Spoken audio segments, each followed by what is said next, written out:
Iran America ആണവ ചർച്ച വരുന്ന വ്യാഴാഴ്ച നടക്കുമെന്ന് സ്ഥിരീകരിച്ച് ഒമാൻ വിദേശകാര്യമന്ത്രി ഖദർ അൽ ബുസൈദി. അന്തിമ കരാറിലേക്ക് ഒരുപടി കൂടി അടുത്തെന്നും ഒമാൻ വിദേശകാര്യമന്ത്രി പറഞ്ഞു. ജനീവയിൽ തന്നെയാണ് ചർച്ച നടക്കുക. ചർച്ച നടന്നേക്കുമെന്ന് ആദ്യം പറഞ്ഞത് ഇറാൻ വിദേശകാര്യമന്ത്രി അബ്ബാസ് അരക്ചിയാണ്. നയതന്ത്ര പരിഹാരം സാധ്യമാണെന്ന് അദ്ദേഹം പ്രതികരിച്ചു. ഇത് മൂന്നാം തവണയാണ് അമേരിക്കയും ഇറാനും ചർച്ച നടത്തുന്നത്. ഒരു ഭാഗത്ത് ചർച്ചയും മറുഭാഗത്ത് പടയൊരുക്കവും നടക്കുമ്പോൾ മൂന്നാം വട്ട ചർച്ചയ്ക്ക് അതീവ പ്രാധാന്യമുണ്ട്. രണ്ടാം വട്ട ചർച്ചയിൽ കരാറിന്റെ പൊതുതത്വങ്ങളിൽ ധാരണയായിരുന്നു. കരട് രേഖ ഇരു രാജ്യങ്ങളും പരിശോധിക്കാൻ തീരുമാനിച്ചു. തുടർന്നുള്ള ചർച്ചയ്ക്ക് ശേഷമായിരിക്കും അന്തിമ കരാറിലേക്ക് പോവുക. ഇറാന്റെ ബാലിസ്റ്റിക് പദ്ധതി ഉൾപ്പെടെയുള്ള വിഷയങ്ങൾ കരാറിന്റെ ഭാഗമാകുമോ എന്നാണ് അറിയാനുള്ളത്. ജനീവയിൽ ഒമാന്റെ മധ്യസ്ഥതയിലാണ് ചർച്ചകൾ നടന്നത്. ഇറാൻ ആണവ യുദ്ധമുണ്ടാക്കുന്നില്ലെന്ന് തെളിയിക്കാൻ പരിശോധനകൾക്ക് തയ്യാറാണെന്നും എന്നാൽ ആണവ സംവിധാനം പൂർണ്ണമായി ഉപേക്ഷിക്കാൻ തയ്യാറല്ലെന്നും ഇറാൻ പ്രസിഡന്റ് മസൂദ് പെസഷ്കിയാൻ കഴിഞ്ഞ ദിവസം പറഞ്ഞിരുന്നു. എന്നാൽ ഇറാൻ ഇസ്രായേൽ പ്രധാനമന്ത്രി ബെഞ്ചമിൻ നെതന്യാഹു ആവശ്യപ്പെടുന്നത് ഇറാന് ആണവ സംവിധാനമേ പാടില്ല എന്നാണ്.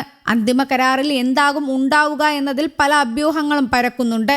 ഒരു വർഷത്തേക്ക് യുറേനിയം സമ്പുഷ്ടീകരണം നിർത്തിവെക്കാൻ ഇറാൻ തയ്യാറായേക്കുമെന്നും അതിനിടയിൽ ഒരു കൺസോർഷ്യം രൂപീകരിച്ച് അതിന്റെ മേൽനോട്ടത്തിൽ വീണ്ടും യുറേനിയം സമ്പുഷ്ടീകരണത്തിലേക്ക് നീങ്ങിയേക്കാമെന്നുമാണ് ഒരു അഭ്യൂഹം. നിലവിലുള്ള യുറേനിയം ശേഖരം ആണവോർജ്ജ ഏജൻസിയുടെ കസ്റ്റഡിയിലേക്ക് കൈമാറണമെന്നാണ് അമേരിക്കയുടെ മറ്റൊരാവശ്യം. എന്നാൽ ഇതിലൊന്നും സ്ഥിരീകരണം വന്നിട്ടില്ല. ഇറാനുമേൽ അമേരിക്ക ഏർപ്പെടുത്തിയിരിക്കുന്ന സാമ്പത്തിക ഉപരോധങ്ങൾ നീക്കം ചെയ്യുന്നതുമായി ബന്ധപ്പെട്ട തർക്കങ്ങളാണ് നിലവിൽ ചർച്ചകൾ നീണ്ടുപോകാൻ മറ്റൊരു കാരണം. ഇക്കാര്യത്തിലടക്കം ധാരണയിലെത്താൻ കഴിയുമോ എന്നാണ് അറിയാനുള്ളത്. യുറേനിയം സമ്പുഷ്ടീകരണം പരിമിതപ്പെടുത്തുന്നതിന് പകരമായി എണ്ണ വ്യാപാരത്തിലടക്കം ഇളവുകൾ നൽകിക്കൊണ്ടുള്ള നിലപാടിലേക്ക് ഇരുപക്ഷവും എത്തിയേക്കുമെന്നാണ് സൂചന. പശ്ചിമേഷ്യയിൽ യുദ്ധഭീതി നിലനിൽക്കുന്ന പശ്ചാത്തലത്തിൽ വ്യാഴാഴ്ച നടക്കാനിരിക്കുന്ന ഈ കൂടിക്കാഴ്ചയെ ലോകം അതീവ പ്രാധാന്യത്തോടെയാണ് വീക്ഷിക്കുന്നത്. വ്യാഴാഴ്ചത്തെ ചർച്ചയ്ക്ക് ശേഷം മാത്രമേ നയതന്ത്ര പരിഹാരമോ അതോ യുദ്ധമോ എന്ന് വ്യക്തമാവുകയുള്ളൂ. അതേസമയം അമേരിക്കൻ പ്രസിഡന്റ് ഡൊണാൾഡ് ട്രംപ് ഇറാനുമേൽ ശക്തമായ സമ്മർദ്ദമാണ് ചെലുത്തുന്നത്. മിഡിൽ ഈസ്റ്റിൽ പതിറ്റാണ്ടുകൾക്കിടയിലെ ഏറ്റവും വലിയ സൈനിക വിന്യാസമാണ് അമേരിക്ക ഇപ്പോൾ നടത്തിയിരിക്കുന്നത്. ചർച്ചകൾ പരാജയപ്പെട്ടാൽ ഇറാന് നേരെ പരിമിതമായ സൈനിക ആക്രമണങ്ങൾ ഉണ്ടാകുമെന്ന് ട്രംപ് വെള്ളിയാഴ്ച മുന്നറിയിപ്പ് നൽകിയിരുന്നു. ചർച്ചകളിൽ പ്രായോഗികമായ നിർദ്ദേശങ്ങൾ കൈമാറുന്നുണ്ടെങ്കിലും ഏത് സാഹചര്യത്തെയും നേരിടാൻ ഇറാൻ തയ്യാറാണെന്ന് Iran president Masoud Pezeshkian social മീഡിയയിലൂടെ അറിയിച്ചു. ഇറാൻ യുറേനിയം സമ്പുഷ്ടീകരണം പൂർണ്ണമായും നിർത്തണമെന്നാണ് അമേരിക്കയുടെ ആവശ്യം. എന്നാൽ തങ്ങൾക്ക് അതിനുള്ള അവകാശമുണ്ടെന്ന് ഇറാൻ വാദിക്കുന്നു.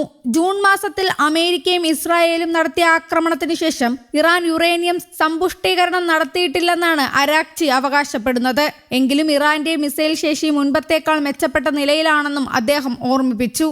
ആണവ ചർച്ചകൾക്കൊരുങ്ങുന്നതിനിടെ ഇറാൻ ആഭ്യന്തരമായി കടുത്ത വെല്ലുവിളികൾ നേരിടുകയാണ്. 6 ആഴ്ച മുൻപ് നടന്ന സർക്കാർ വിരുദ്ധ പ്രക്ഷോഭത്തിൽ കൊല്ലപ്പെട്ടവരുടെ ഓർമ്മ പുതുക്കി വിദ്യാർത്ഥികൾ വീണ്ടും തെരുവിലിറങ്ങി. ടെഹ്റാനിലെ 5 സർവകലാശാലകളിലും മഷാദിലെ ഒരു സർവകലാശാലയിലും പ്രതിഷേധ പ്രകടനങ്ങൾ നടന്നതായി റിപ്പോർട്ടുകളുണ്ട്.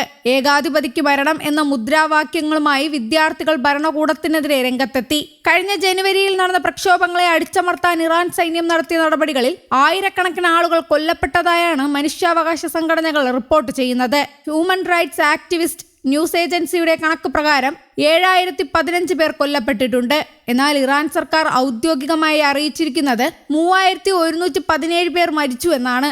സുപ്രീം നേതാവ് അലി ഖമേനിയുടെ ഭരണത്തിന് കീഴിൽ നടന്ന ഏറ്റവും ക്രൂരമായ അടിച്ചമർത്തലാണിതെന്ന് പ്രതിഷേധക്കാർ പറയുന്നു.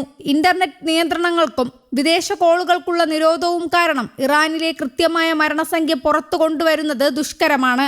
1979 ഇസ്ലാമിക വിപ്ലവത്തിന്റെ മാതൃകയിൽ 40 ദിവസത്തെ ദുഃഖാചരണത്തിന് ശേഷം വീണ്ടും പ്രക്ഷോഭങ്ങൾ ശക്തമാകുന്നത് ഇറാൻ ഭരണകൂടത്തെ പ്രതിരോധത്തിലാക്കിയിട്ടുണ്ട്.